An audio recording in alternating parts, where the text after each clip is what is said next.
ಎಷ್ಟು ಜನ ಗೊತ್ತಿದ್ದೀವಲ್ವೋ SLC-ನಲ್ಲಿ 1958 ಇಡೀ ರಾಜ್ಯಕ್ಕೆ ಫಸ್ಟ್ ರ್ಯಾಂಕ್ ಹೋಲ್ಡರ್ ನೀವಂತೆ.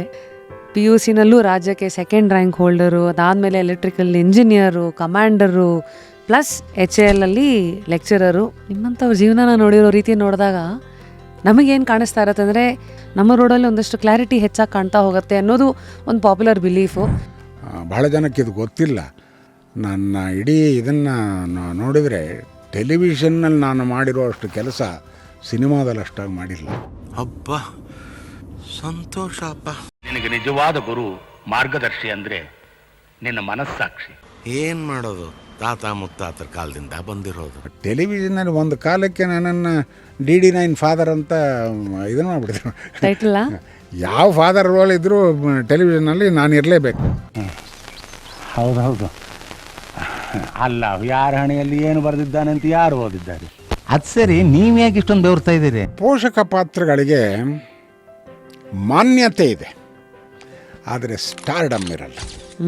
ಸ್ಟಾರ್ಡಮ್ ಇರೋದು ಈ ಹೀರೋ ಅನ್ನೋನು ಮಾತ್ರ. ನಿಮ್ಮ ಮತ್ತು Appu sir, I think Rajkumar ಇದರಲ್ಲಿ ನೋಡಕ್ಕೆ ಸಿಗತ್ತೆ. ಆ ಮನುಷ್ಯನಿಗೆ ಆ ಒಂದು ಸಂಸ್ಕಾರ ಇತ್ತು. ಸಂಸ್ಕಾರ ಅನ್ನೋದು ಬರೋದೇ ಕುಟುಂಬದಿಂದ. ಎಲ್ಲರ ಜೊತೆಯಲ್ಲಿ ಅವರು ಸೇರ್ತಾ ಇದ್ದಿದ್ದ ರೀತಿ, ಎಲ್ಲರ ಜೊತೆಯಲ್ಲಿ ಬೆರೀತಾ ಇದ್ದಿದ್ದ ರೀತಿ, ಇವೆಲ್ಲವೂ ಕೂಡ ಆ ಸಂಸ್ಕಾರವನ್ನು ಕಾಣಿಸ್ಕೊಳ್ತಾ ಇತ್ತು. ನಿನ್ನನು ಪಡೆದ ನಾವು ಪುನೀತ ಬಾಳು ನಗು ನಗುತ್ತಾ.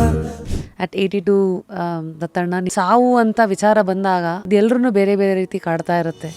ನೀವು ಈ ಥರ ಘಟನೆಗಳೆಲ್ಲ ಕೇಳಿದಾಗ ನಿಮ್ಮ ಒಂದು ಇನ್ಸ್ಟೆಂಟ್ ರಿಯಾಕ್ಷನ್ ಇದೆ? ಯಾಕಂದ್ರೆ ಏನೂ ಅಭಿಪ್ರಾಯವಿಲ್ಲ.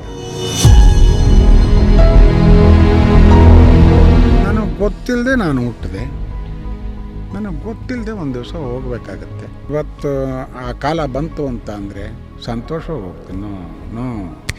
ಇದು ಹೆದರಿಕೆ ಇಲ್ಲ.